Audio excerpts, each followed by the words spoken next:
Hello, this is Lolly, and I want to show you the Copic Journal, or Copic Notebook, excuse me, that I made just to keep my information in. I just took a colorful piece of decorative paper that I had and printed the Copic logo on it and put my address sticker there.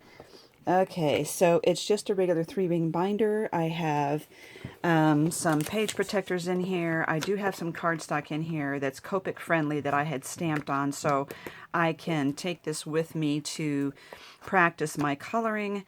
And I'll show you this. This is one of those little magnifying lenses, because some of these printouts are so small that this really helps me to see the numbers under those, because they really print small. So this is the color chart that I made, and I have them numerically in order, but not alphabetically in order. Like here's BV, V, RV, R.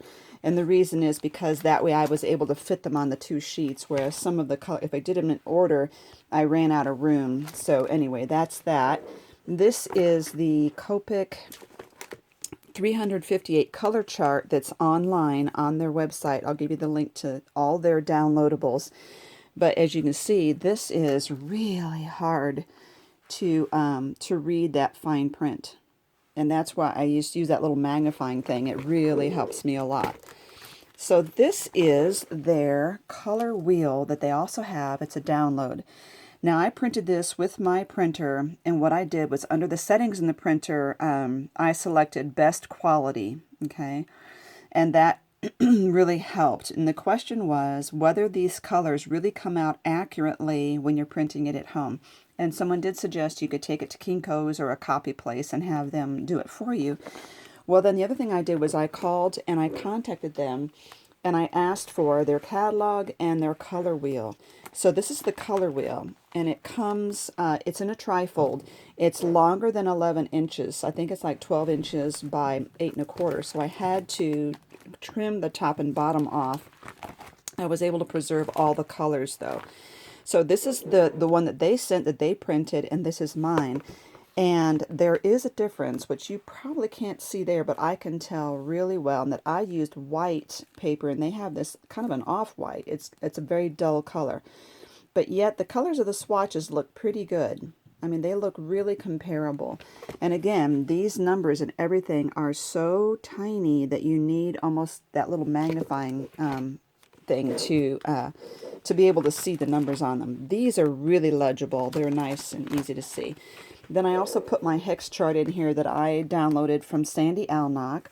And this is the one, when you order it from her, it's 2 pages, the color and the gray scales.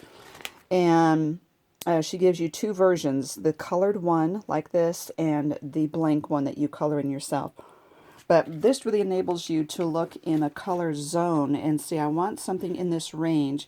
These 2 are too close together. I don't need them both. Like these, you know, there's several that are close together. You might not need them all. And that's what I like about this. There's so many reds that are very similar that I don't think I want them all. Anyway, so that helps. This was also one of their downloads, just information there. This was Coloring with Copics by Irina Blount that was online, and I printed that out. It just tells all these little girls, it tells what colors we use for the skin and hair. I thought that was a helpful one too. And this just came with my catalog that I ordered from them. It's Imagination International Incorporated is who is the one that we contact to get the catalogs. And this, excuse me, one more thing. I did put my orders in here so I could tell. I have one from Dick Blick and one from Carpe Diem. That way I can always tell where I got each one from, which ones I've ordered, and if I ever have a problem that, you know, with a function of a marker or it's broken or something, I can contact them. This is the 2016 catalog, and it's a little short. I had thought I would take it apart and put it in page protectors, but it really is short.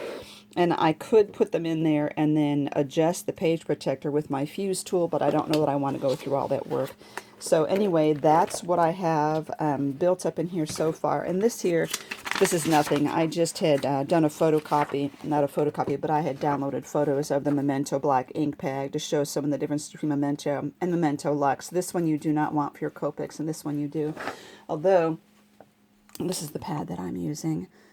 I got this from Auntie Vera in my design team kit, and it works well with Copic markers. Anyway, just a quick project share to show you how I am doing my information for my Copics. Thank you for following along on my Copic journey.